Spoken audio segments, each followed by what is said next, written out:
সন্মানীয় ৰাজদীপ স্যাৰ আৰু অসমৰ সমূহ দৰ্শকক আমাৰ লালান্স কোচিং ক্লাसेस আৰু লালান্স ইন্টিগ্ৰেটেড একাডেমিৰ এই চতুৰ্থ ইন্টাৰভিউ অনুষ্ঠানত আমি আদৰণি জনাইছো।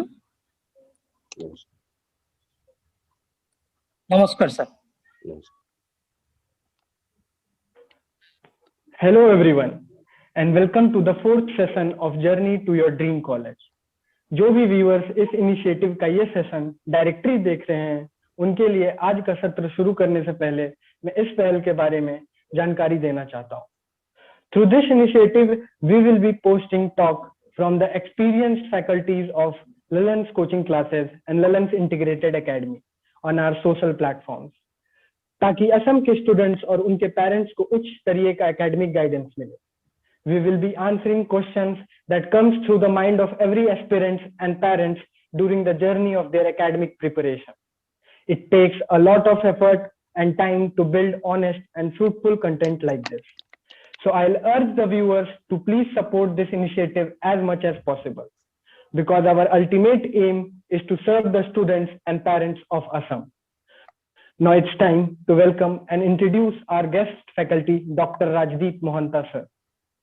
Thank you. Who is very popular among his students for his friendly nature while teaching. और शायद इसीलिए स्टूडेंट्स उन्हें इतना पसंद करते हैं और बॉटनी इतना आसानी से सीख लेते हैं। He is the subject expert and HOD of botany at Lalans coaching classes and Lalans Integrated Academy. He was the ex-faculty of Akash and Bansal Institute, and he is guiding, motivating, and teaching students since 15 years. कोई और समय ना लेते हुए मैं इस सत्र का पहला क्वेश्चन पूछना चाहूंगा। It is one of the most confusing and important decision that every student and parent has to take in their life. 10th के बाद अपना या अपने वार्ड का स्ट्रीम और कैरियर पाथ कैसे डिसाइड करें? तो सर मेरा सवाल आपसे ये है, how to decide your stream and career path after 10th? Yes, absolutely. This is a very important point. Students should decide a proper career, and for proper career they should know that which particular stream they should join. So first of all, in my view, if I say that self-awareness is most important. Why self-awareness?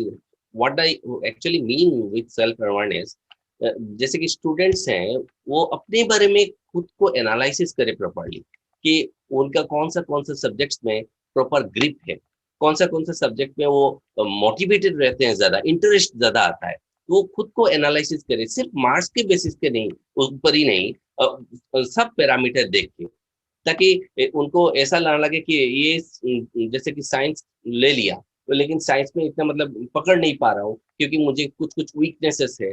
तो ऐसे मतलब thoroughly खुद को जांच करना बहुत जरूरी है। इसलिए this is very important. Student should analyse their strength weakness both properly.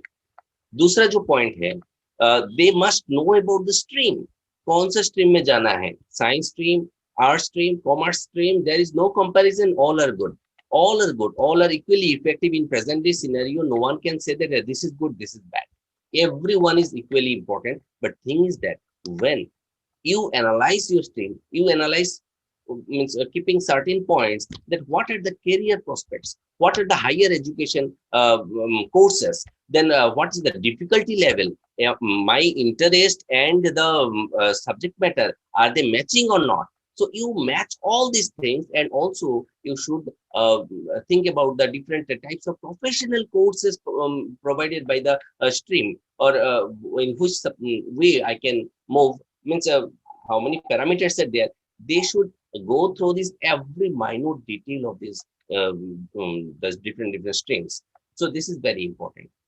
Next point, what where most of the student they actually, what I suggest that most of the students should seek one, help of a counselor. Present day you will find counselors are available even in remote part. Also if a boy or girl is sitting, they also can avail facilities of counselor through net facilities, and even in if they come to our institute also, we are also having counselors, and the counselor actually help the student to identify their weaknesses and strengths. Okay, and they have their own way to identify and to deal with the students. So that is another point which is what many students can avail. And they should ask their parents and teacher who are expert to identify their strengths and weaknesses, because they are dealing them for a long time, and they are knowing that what in which particular topic or in which particular what might be the inner strength of this boy or girl, that the parent and the guardians, they know better, much better, in a better way. So they also may assist the candidate, okay, you should join this stream, or this is your interest here, your inner strength, so you may do good in this particular discipline. So in this way, say we have also discussed, I mean, many students discuss with us also. Say one particular girl, she has got cleared her NEET exam. Then she came to me, sir, which discipline should I take? I told her, you better take geography, your not geography, geology, your parameter suit with this particular subject. And you won't believe, from Guwahati University in degree classes, she has stood first position, gold medalist, and in master degree also she has done good, and she has secured first position. Again, she has got gold medalist. Again, she came to me, said, in which way I should approach. Then I have suggested that, okay, you better now go for say GI, the remote sensing and all. In that way also you can go. And she is also now having a quite in this present moment she has joined some institution, and not institution, I have exactly forgotten in which particular organization she has joined, and doing very good, and she is very much satisfied with that. So this is the thing, what we know, that okay, this is the student, he is having this strength, this is the weaknesses, we understand. So in this way, teacher with whom the student, they feel comfortable, they can go and they can ask.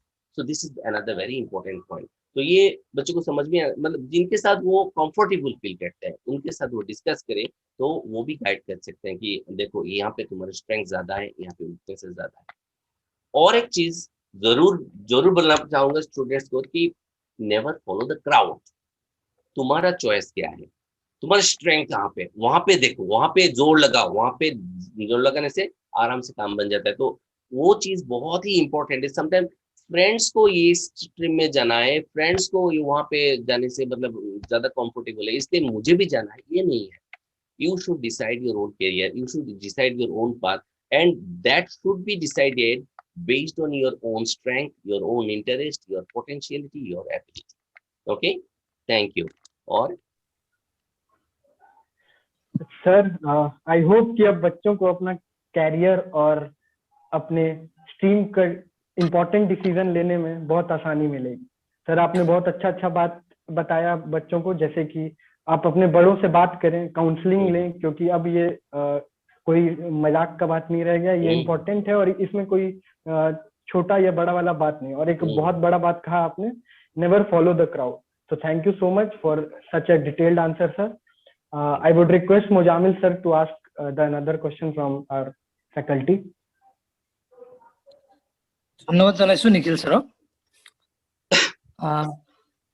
সন্মানীয় ৰাজদীপ ছাৰলৈ মোৰ প্ৰশ্ন থাকিব। Sir, আমি এই বিষয়ে ভালকৈ অৱগত যে ভাৰতবৰ্ষত এতিয়া 15 পৰা 16 লাখ ছাত্ৰ ছাত্ৰীসকলে মেডিকেলৰ নেট পৰীক্ষাত অৱতীৰ্ণ হয়। আৰু ভাল কলেজ এখন পাব গ'লে স্যাৰ 5000 পৰা 7000 লৈকে ৰেংক আনিব লগা হয় স্যাৰ। তাৰ কাৰণে স্যাৰ বৰ্তমানৰ এই প্ৰতিযোগিতাৰ পৰিৱেশত ভাল কোচিং লোৱাটো কিয় ইমান গুৰুত্বপূৰ্ণ হৈ পৰিছে বুলি আপুনি ভাবে স্যাৰ?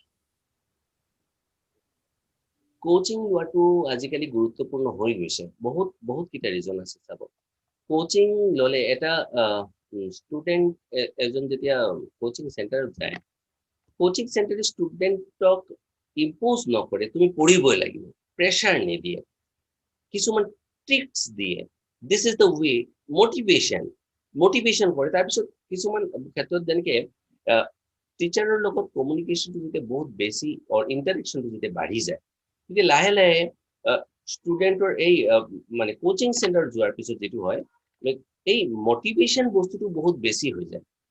এটা হৈছে মটিভেশ্যন প্লাছ, যেনেকে ক্লাছত আমি গ'লো, স্কুল কলেজ য'তে যাওঁ, ক্লাছত যোৱাৰ পিছত বস্তুটো আমাৰ এবাৰ পঢ়াই দিয়া হ'ল, কিন্তু বহুতখিনি সৰু সৰু কথা থাকি যায়, সৰু সৰু কুৱেশ্যনবোৰ থাকি যায় এতিয়া ক্লাছ ৰুমত ইমানখিনি পচিবল নহয় যে ইমানখিনি টাইমো নাথাকে 40 আৱাৰ্ছ বা 45 মিনিটছত 40 মিনিটছ বা 45 মিনিটছত যে ইমান ডিটেইলছত গৈ থৰলি ডিছকাছ কৰোঁ কিন্তু কোচিং চেণ্টাৰত কম্পাৰেটিভলি সেইটো হিচাপত টাইমটো আমি বেছি দিয়াৰ কাৰণে কি হয় প্ৰত্যেকটো ছাবজেক্টত যথেষ্ট ডিপত গৈ এই সৰু সৰু পইণ্টছবোৰ য'ত অলপৰ কাৰণে লাগি থাকে বস্তুটো বুজি পাই আছো তথাপিও মানে গ্ৰাস্প কৰিব পৰা নাই সেই বস্তুটো আমি ভাঙি দিওঁ তো তেনেকে যেনেকে এটা নাম ষ্টুডেণ্টে মনত ৰাখিব পৰা নাই যেনেকে মোক আহি ক'লে যে ছাৰ এইটো নাম এটা ঠিক আছে নাম হে মুখস্থ মনত ৰাখিব লাগে তো মনত ৰখাৰ এটা ট্ৰিক আমি দি দিওঁ তো ট্ৰিক এটা দিয়াৰ লগে লগে আচ্ছা এইটো আল্টিমেট কথাটো হৈছে মনত ৰখাটো এতিয়া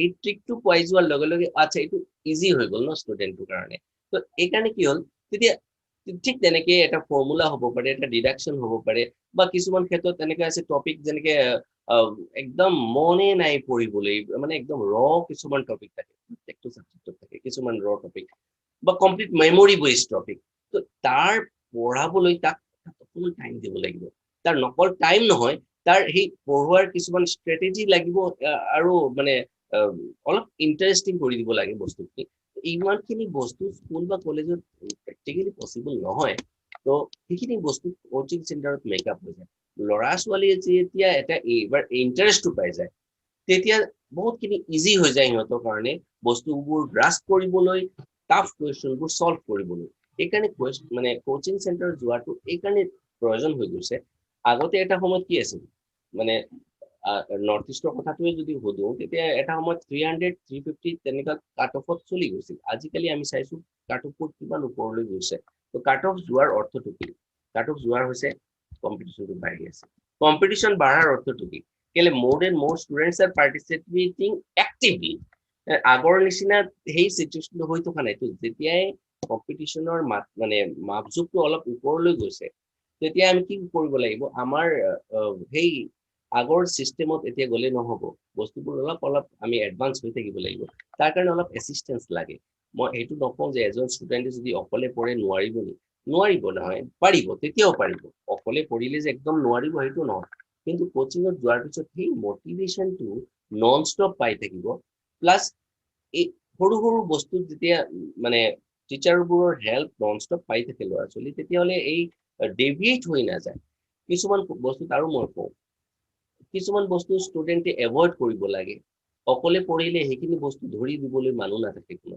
যেনেকে মই কিতাপ 3খন ললো 3খন কিতাপৰ মাজত মই কম্পাৰিজন ষ্টাৰ্ট কৰি দিলোঁ সেইটো কম্পাৰিজন কৰিলে মই অলপ ডিফাৰেন্স উলিয়াই ললো যে এইটো পাৰ্টিকুলাৰ টপিকত ইয়াতে অলপ ডিফাৰেন্টলি দিছে ইয়াতে অলপ ডিফাৰেন্টলি দিছে ভেৰি গুড কিন্তু কথাটো হ'ল সেই কম্পাৰিজন কৰিবলৈ যাওঁতে মোৰ যিমানখিনি টাইম লছ হ'ল এনাৰ্জি লছ হ'ল ইমানখিনি সময় যদি মই বেলেগ এটা বস্তু দিলো হয় তেতিয়াহ'লে মই বেছি এডভান্স হৈ থাকিব পাৰিলো হয় তো কোচিঙত যোৱাৰ অৰ্থটো সেইটোৱে সেই কম্পাৰিজন বস্তুটো নাথাকে তেতিয়া কিবা এটা বস্তু ডাউট হৈছে টিচাৰক সুধিছে টিচাৰে ইনষ্টেণ্টলি এইটো এক্সপ্লেইন কৰি দিলে এইটো বাস হৈ গ'ল এতিয়া এই কাৰণে বেসিক্যালি আসলে কোচিং চেণ্টাৰৰ প্লাস পইণ্টটো সেইটো মানে প্লাস পইণ্টটো এইটো যে নন ষ্টপ মোটিভেশনটো পায়ে থাকে সৰুৰা বস্তু এই যত লাগি থাকে এইখিনি যেহেতু টিচাৰৰ লগত ইন্টাৰেকশনটো বেছি হৈ গ'লে কি হ'ব ছাৰহঁতে বহুত মানে ডিটেইলছত গৈ বুজাই দিয়ে সৰু টিপছবোৰ দিয়া যায় সেই টিপছে হেল্প কৰি দিয়ে তো এইবোৰৰ কাৰণে আসলে কোচিং চেণ্টাৰ যোৱাটো আজিকালি অলমোষ্ট কম্পালসৰি হৈ গৈছে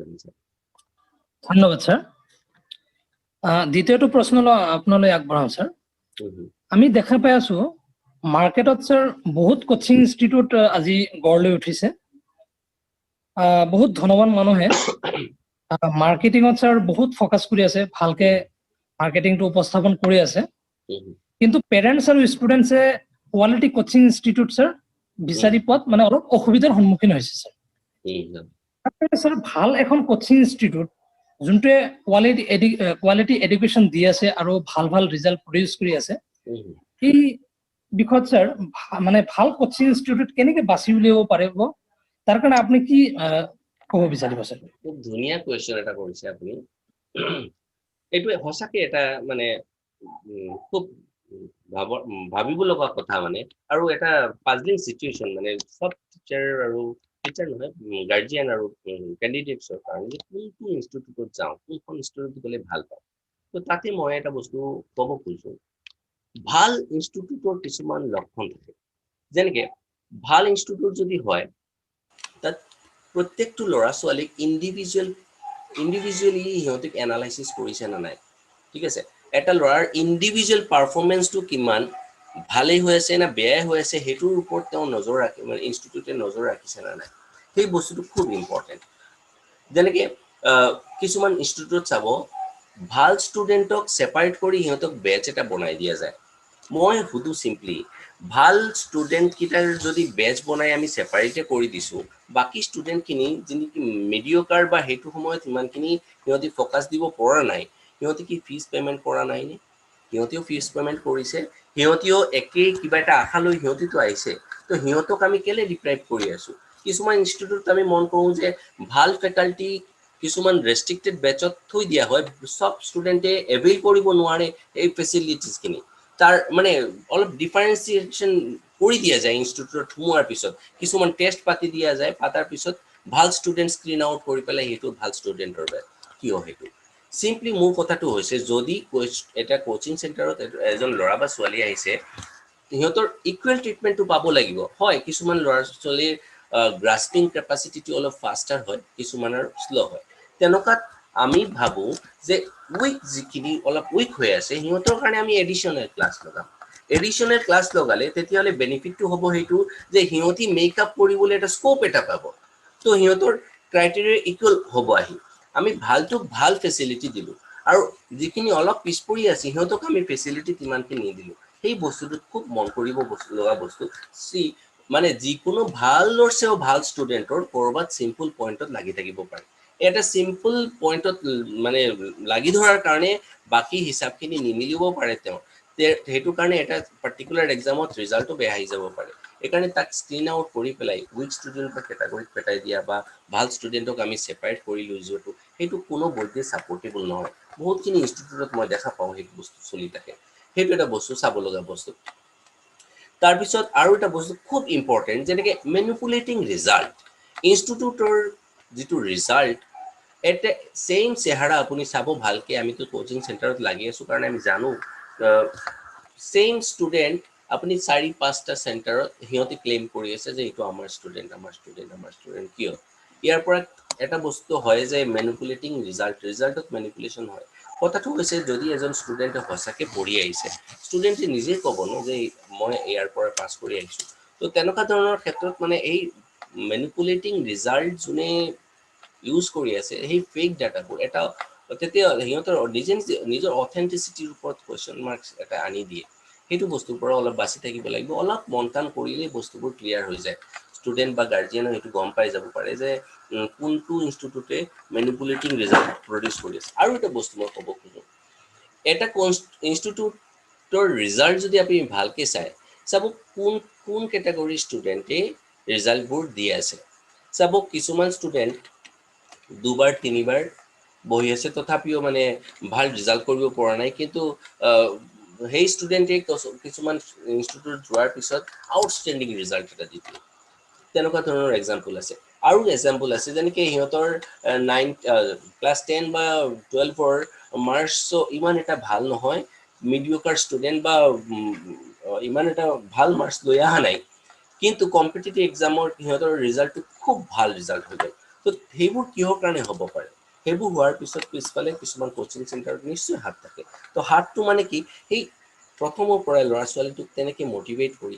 সেই এটা এনভাইৰনমেণ্ট দি তাক প্ৰায় কনফিডেন্স লেভেলটো বঢ়াই দি তাক যেতিয়া আমি আগবঢ়াই লৈ যাওঁ তে আমাৰ মানে মই এইটো কৈ দিলে অলপ এডভাৰটাইজমেণ্ট কৰা যেনে হয় কিন্তু একদম সঁচা কথাতে মানে লাৰ্ণছ ইনষ্টিটিউটত অহাৰ পিছত মানে ল'ৰা ছোৱালীৰ ৰিজাল্টটো যদি কোনোবাই দেখায় তেতিয়াহ'লে চাব এনেকুৱা কিছুমান শ্বাইনিং ৰিজাল্ট কিছুমান এনেকুৱা মিডিঅকাৰ ষ্টুডেণ্টে কৰি থৈ গৈছে সেই প্ৰিভিয়াছ ৰেকৰ্ডছখিনি যদি ষ্টুডেণ্টে চায় তেতিয়াও মানে এটা কংক্ৰিট আইডিয়া হৈ যায় মানুহৰ যে এইখন ইনষ্টিটিউটৰ ভাল এইখন ইনষ্টিটিউটত যোৱাটো অথেণ্টিক হ'ব নে নাই তেনেকুৱা অকল ললন বুলি নহয় যদি যাওক এজন ষ্টুডেণ্ট জইন কৰাৰ আগত এই কথাখিনি অলপ চাই ল'লে ভাল যে তাৰ ৰিজাল্টটো অথেণ্টিক ৰিজাল্ট হয় নে নহয় তাতে ইণ্ডিভিজুৱেল পাৰফৰ্মেঞ্চত কেয়াৰ লৈছে নে নাই ষ্টুডেণ্টৰ তাৰপিছত ভাল ষ্টুডেণ্টক ভাল টিচাৰক ভাল ষ্টুডেণ্টৰ কাৰণে ব্লক কৰি থৈ দিছে না সবকে সবে ইকুৱেল ফেচিলিটি ল'ব পাৰিছে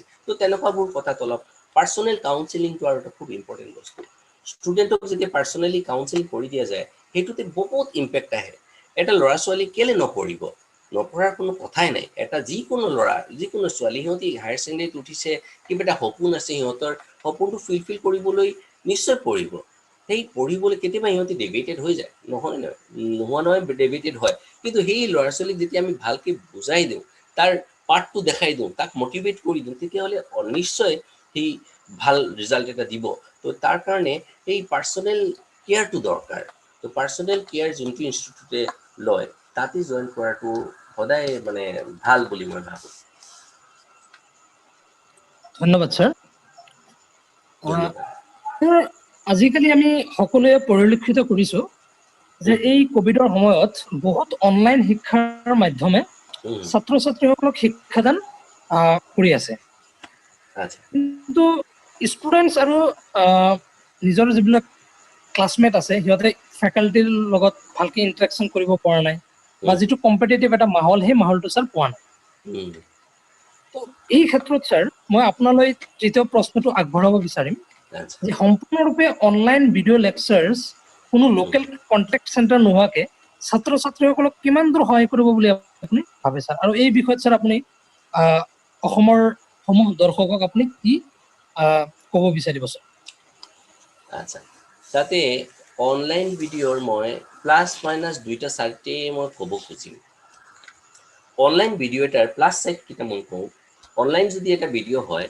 তেতিয়াহ'লে ল'ৰাজনে বাৰে বাৰে শুনিব পাৰিব সেইটো এটা প্লাছ চাইন আছে ল'ৰাজনে ক'ৰবাত যদি মানে তাৰ প্ৰব্লেমটো থাকি গৈছে এইখিনিত গৈ আকৌ সি পজ কৰি বা ৰিপিট কৰি সেইখিনি শুনিব পাৰিব সেইটো এটা প্লাছ পইণ্ট আছে কিন্তু অনলাইন ভিডিঅ'ত তেতিয়াহে ফ্ৰুটফুল হ'ব যেতিয়া ষ্টুডেণ্টজন নিজৰ পৰা ইমানখিনি মানে নিজে ইনিচিয়েটিভ লৈ ইমানখিনি পঢ়ি আছে তাতে আই টু আই কণ্টেক্টটো নাথাকে ষ্টুডেণ্টৰ লগত যেতিয়া আই টু আই কণ্টেক্টটো নাথাকে অট'মেটিকেলি চাব এই কথাখিনিৰ ৱেইটটো কমি যায় সেই মনত গৈ বস্তুখিনি যে একদম হৃদয়ংগম কৰাৰ বস্তুটো সেইটো বস্তুটো হৈ নুঠে তো এটা বস্তু এক্সপ্লেনেশ্যন কৰি দিয়া আৰু তাত মানে কনভেনিয়েন্স বস্তুটো বেছি কনভেনিয়েন্সটো বেছি অহা যোৱাৰ টাইমটো বাচি গ'ল ভিডিঅ' লেকচাৰ এটা পালোঁ যেতিয়া মন গ'ল তেতিয়া মই পঢ়িব পাৰিলোঁ এইখিনি প্লাছ পইণ্ট কিন্তু ইণ্টাৰেকশ্যন বস্তুটো বহুতে কমি যায় ইণ্টাৰেকশ্যনটো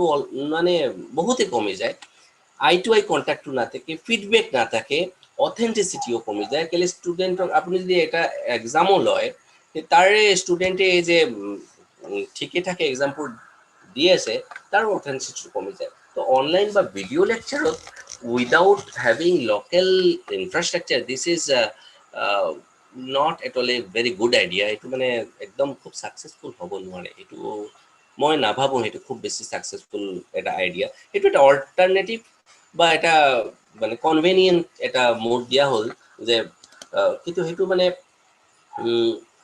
ছ'চিয়েল এক্সপিৰিয়েঞ্চটো নাথাকে ল'ৰা ছোৱালী কানেক্ট কৰিব নোৱাৰে নিজক তো তেনেকুৱা ধৰণৰ প্ৰব্লেমটো তাতে থাকিয়ে যাব তো সেইটো এটা প্ৰব্লেম হ'ব কিন্তু সেইটো মানে খুব ছাকচেছফুল ৱে নহয় কিন্তু এটা মানে য'ত ৰিম'ট ল'ৰা এটা ৰিম'ট এৰিয়াত আছে তাৰ এভেইল পচিবল নহয় বা এই ক'ভিড চিটুৱেশ্যনত সিহঁতি ওলাই আহিব নোৱাৰে তেনেকুৱাত এটা অল্টাৰনেটিভ বা এটা কনভেনিয়েণ্ট মোড এটা দিয়া হৈছে এইটো হৈছে অনলাइन वीडियो लेक्चर्स बहुत बहुत धन्यवाद सर धन्यवाद अब मैं निखिल सर को रिक्वेस्ट करूंगा कि बाकी जो क्वेश्चन है उनको सर को Thank you, Mujamil sir. Now coming to the most important section of today's session. Sir बहुत सारे व्यूअर्स इस साल नीट या स्टेट मेडिकल एंट्रेंस एग्जामिनेशन दे रहे होंगे so please tell our viewers कि बोटनी से लगभग कितने नंबर का क्वेश्चन आता है और कौन कौन से मोस्ट इम्पोर्टेंट टॉपिक्स हैं और इसमें अच्छा से अच्छा स्कोर करने के लिए आप उन्हें क्या स्ट्रेटजी और टिप्स देना चाहेंगे धन्यवाद निखिल सर देखिए पूरा नीट का सिलेबस को हम लोग 4 भाग में डिवाइड करते हैं बायोलॉजी का 50% और फिजिक्स केमिस्ट्री 50% मतलब बायोलॉजी में 2 है जूलॉजी बॉटनी दोनों का इम्पोर्टेंस बराबर है, और फिजिक्स का, केमिस्ट्री का, मतलब बायोलॉजी का इम्पोर्टेंस ओवरऑल ज्यादा है। तो इसलिए बॉटनी, जूलॉजी, टोटल बायोलॉजी ना बोल के हम लोग बॉटनी, जूलॉजी 2 सब्जेक्ट बोलने से तब ज्यादा अप्रोप्रिएट रहता है, क्योंकि नंबर ऑफ चैप्टर्स अगर देखेंगे दोनों मिला के काफी ज्यादा चैप्टर्स है, तो in contrast to physics and chemistry. तो इसलिए बायोलॉजी में सबसे ज्यादा मार्क्स स्कोर करना बहुत ही जरूरी है। देखिए यहाँ पे बायोलॉजी के ऊपर सबसे ज्यादा स्ट्रेस रहता है, उसका कुछ रीजन है। बायोलॉजी में कैलकुलेशन पार्ट ज्यादा नहीं रहता है, कम रहता है। तो क्वेश्चन एक पढ़ने के बाद आंसर 4 ऑप्शन में से कोई एक आंसर होगा। कभी कभी ट्रिकी क्वेश्चंस मिलता है, लेकिन उसमें भी इतना टाइम कंजम्पशन नहीं होता है जो कि आपको फिजिक्स केमिस्ट्री में कैलकुलेशन पार्ट में जितना चाहिए होता है। तो इसलिए जब स्टूडेंट्स प्रिपेयर करेंगे और एग्जाम हॉल में भी बैठेंगे, तो हम लोग एक्सपेक्ट करते हैं कि वो बायो का क्वेश्चन पहले सॉल्व करें। तो बायो का क्वेश्चन सॉल्व करने में आसान होता है, टाइम कम लगता है, तो उसमें जितना टाइम बच जाता है वो टाइम फिजिक्स केमिस्ट्री में हम लोग दे सकते हैं। और उससे भी इम्पोर्टेंट बात यह है, कम टाइम में ज्यादा क्वेश्चन सॉल्व कर पा रहे हैं, प्लस उसमें जैसे कि कैलकुलेशन पार्ट नहीं है, इसलिए चांसेस ये रहता है कि मैक्सिमम स्कोर बायो में से हो। ऐसा नहीं है कि हर बच्चा बायो में से मतलब बहुत अच्छा मतलब सबसे ज्यादा अच्छा स्कोर करे। कभी कभी ये भी पाते हैं हम लोग कि जैसे एक बच्ची है 2017 में, उसमें उसकी फिजिक्स में सबसे ज्यादा स्कोर किया मार्क्स, उसके बाद केमिस्ट्री में, और उसके बाद उसका बायो में रिजल्ट। तो ऐसा फिक्स नहीं है, बट ज्यादातर बच्चों का मार्क्स अगर देखेंगे तो बायो में ज्यादा मार्क्स आता है। और उसका वेटेज अगर बायो में थोड़ा कम होता है तो उसको फिजिक्स का ज्यादा मार्क्स सिक्योर करके या फिर केमिस्ट्री में बहुत ज्यादा मार्क्स सिक्योर करके उसको मेकअप किया जाता है। इसलिए बायो का इम्पोर्टेंस बहुत ज्यादा है।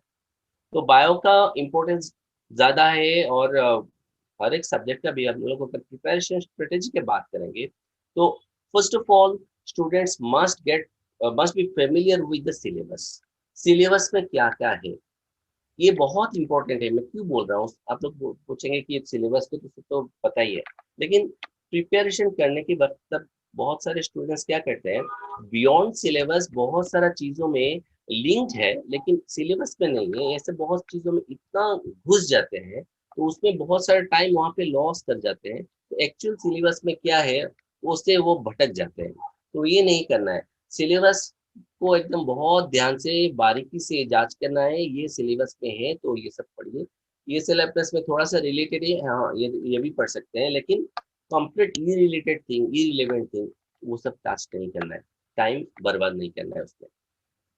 स्टडी मटेरियल्स आजकल सबके पास ही रहता है, और बायो में बोलिएगा तो एनसीईआरटी सबसे अच्छा स्टडी मटेरियल है। उसमें एक एक वर्ड इंपॉर्टेंट है।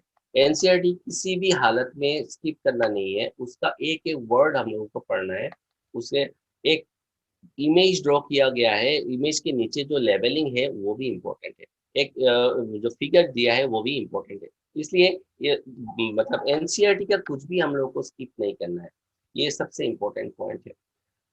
उसके बाद अगर स्टूडेंट्स प्रिपरेशन के मामले में बोलेंगे तो मैं हर बार ये स्टूडेंट्स को बोलता हूँ, एक प्रॉपर टाइम टेबल बनाओ आप। एक प्रॉपर टाइम टेबल बहुत ही इंपॉर्टेंट होता है, क्योंकि किसी भी स्टूडेंट उसका टाइम टेबल नहीं रहेगा तो टाइम मैनेजमेंट उसको आना सबसे जरूरी है। टाइम मैनेजमेंट करने के लिए मैं जो स्टूडेंट को गाइड करता हूँ, छोटा एक पॉकेट बुक गाइड करता हूँ। आप एक पॉकेट बुक लो, आपका ना जितना भी काम है 1 2 3 देके ऐसे उसमें नंबर देके रखो, क्योंकि उसमें एक बार लिख लेने से क्या होता है, ब्रेन के ऊपर प्रेशर नहीं रहता, मुझे ये काम है, ये काम है, ये काम है, इसको फोन करना है, ये पेन है खरीदना है, सब कुछ लिख के रखो। तो ब्रेन में प्रेशर नहीं लेना है उस पे। और एक चीज होता है, प्रायोरिटी बन जाता है। वो देखने से ही प्रायोरिटी बन जाता है कि अभी ये काम मुझे पहले करना है या अभी ये काम मुझे बाद में करने से भी चला जाएगा।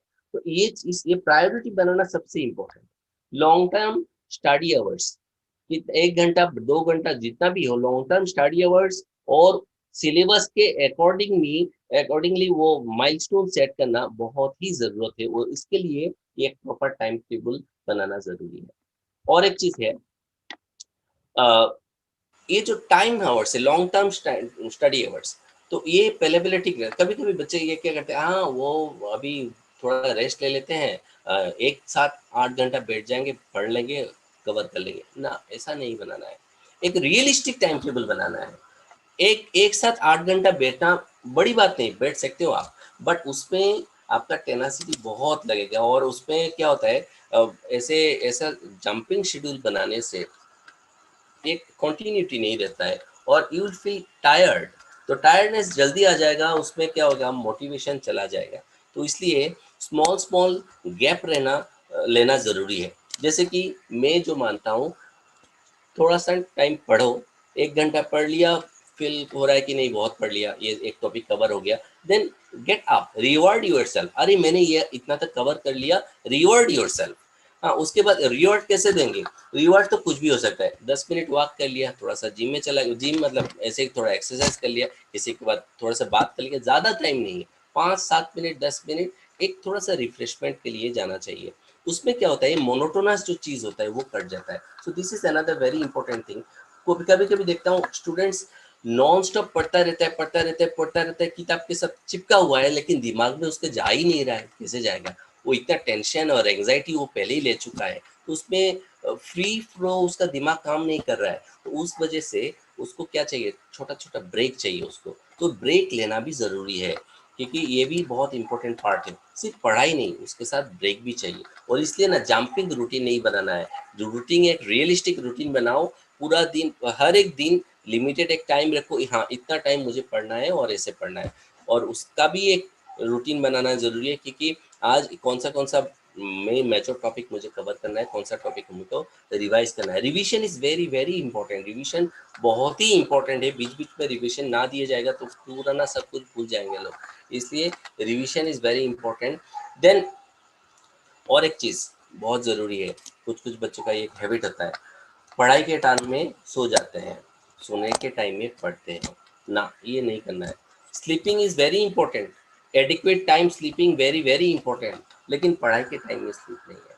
ठीक है, पढ़ाई के टाइम में तब एंग्जाइटी ज़्यादा हो गया, अभी थोड़ी सो जाता हूँ ना, तब एंग्जाइटी कम करने के लिए थोड़ा पढ़ो, पढ़ने से ही एंग्जाइटी कम होगा, सोने से थोड़ी होगा। सो नींद में भी एंग्जाइटी आ गया, तो इसलिए ना ये स्लीपिंग आवर्स को ठीक करना बहुत ज़रूरी है। सोने के टाइम में सो, ताकि दिन में जब पढ़ोगे या फिर स्टडी टाइम में जब पढ़ोगे तब डिस्टर्बेंस ना हो।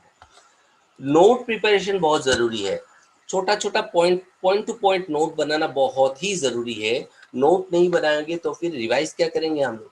और पॉइंट टू पॉइंट नोट बनाना तो बहुत ही ज़रूरी है, प्लस उसको टाइम टू टाइम रिवाइज करना बहुत ज़रूरी है। और दो चीज़ है जो स्टडी के बाहर है लेकिन बहुत इंपॉर्टेंट है।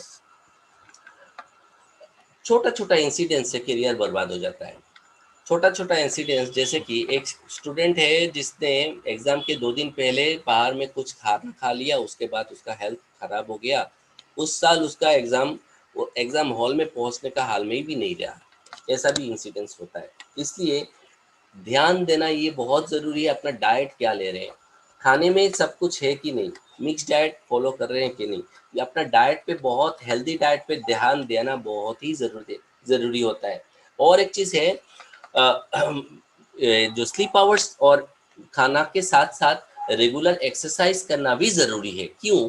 रेगुलर एक्सरसाइज से स्ट्रेस लेवल कम होता है, इसलिए रेगुलर एक्सरसाइज करना भी ज़रूरी है। ज़्यादा टाइम नहीं, क्योंकि मुझे बॉडी बिल्डर बनना है वो नहीं, थोड़ा सा 8-10 डिप्स ही मार दिया, तो ऐसा मतलब कुछ कुछ छोटा छोटा एक्सरसाइज ज़रूरी होता है। या फिर योगा ही कर लिया, बहुत पूरा दिन लेके नहीं, बहुत आवर्स लेके नहीं, लेकिन रेगुलरली पंक्चुअली एक्सरसाइज करना भी ज़रूरी होता है। इसलिए ये सब अगर बच्चे फॉलो करेंगे तो डेफिनेटली इनका एंग्जाइटी लेवल कम होगा, क्योंकि अल्टीमेटली एंग्जाइटी मैनेज करना सबसे इम्पोर्टेंट रहता है। और एक चीज़ है, एग्ज़ाम हॉल में लिमिटेड टाइम दिया जाएगा, उस लिमिटेड टाइम में हम लोगों को एक question paper A to Z solve करके सबमिट करना है। उसके लिए क्या चाहिए? Mock test define time, stop watch लेके उसमें अलार्म सेट करके बैठना है। ये मॉक टेस्ट मुझे अब आज 3 घंटा एक साथ बैठ के देना है। निखिल सर, एक बात ध्यान देने वाली बात है, कुछ स्टूडेंट्स, कुछ नहीं, अगर कोई स्टूडेंट ये प्रैक्टिस पहले से नहीं करेगा तो क्या होता है मालूम है? 1-1.5 घंटा या फिर 2 घंटा जाने के बाद एग्जाम हॉल में नींद आ जाता है, मालूम है? 1.5 घंटा 2 घंटा जाने के बाद ड्रोजीनेस आ जाता है बच्चों का एग्जाम हॉल में, तो वो होना नहीं होता है। मतलब ये होने से आपका टाइम लॉस हो रहा है और गलत होने का चांसेस ज्यादा है। इसलिए इसका प्रैक्टिस बहुत ही जरूरी है कि बच्चा मेन एग्जाम फेस करने से पहले वो मॉक टेस्ट बार बार दे, उसको टाइम मैनेजमेंट करना सीखे कि with in defined time how can I submit. So this is very very important. उसमें वो प्रैक्टिस रहेगा तो ऑटोमेटिकली टेंशन भी कम रहेगा एग्जाम हॉल का। और सबसे जो जरूरी बात है पॉजिटिव एटीट्यूड। हमेशा कहना है कि आपका होगा, क्यों नहीं होगा। बाकी सब बच्चा वो किसी दूसरे के साथ कंपटीशन नहीं रहता है, तो कंपटीशन तो खुद के साथ है, दूसरे के साथ थोड़ा ही कोई कंपटीशन कर पाएगा। कल का मेरा प्रिपरेशन, आज का प्रिपरेशन, दोनों में से अंतर क्या है, ये ही तो है कंपटीशन। कंपटीशन में और दूसरा चीज नहीं होता है, बाकी तो सब एग्जाम होने के बाद खुद का हाथ में कुछ नहीं रहता है। तो जितना हम लोग का हाथ में है उसमें हम लोग ध्यान दे सकते हैं। इसलिए positive attitude is very very important. हर एक मतलब सेकंड ये एटीट्यूड रहना, अरे मुझे तो मिलेगा ही, मुझे नहीं मिलेगा तो किसको मिलेगा, मुझे तो मिलेगा ही। और इसी एटीट्यूड के साथ बैठना है पढ़ने के लिए, और इसको 100% एफोर्ड लगा के, हाँ नहीं अगर नहीं मिलेगा तो खराब हो जाएगा, ये तो मेरा नेग्लिजेंसी के लिए नहीं मिलेगा। इसलिए एफोर्ट 100% लगाना है और कॉन्फिडेंस बिल्कुल ही नहीं तोड़ना है। इसलिए पॉजिटिव एटीट्यूड सबसे इंपॉर्टेंट है, वो मैटर करता है। Okay, thank you Nikhil sir.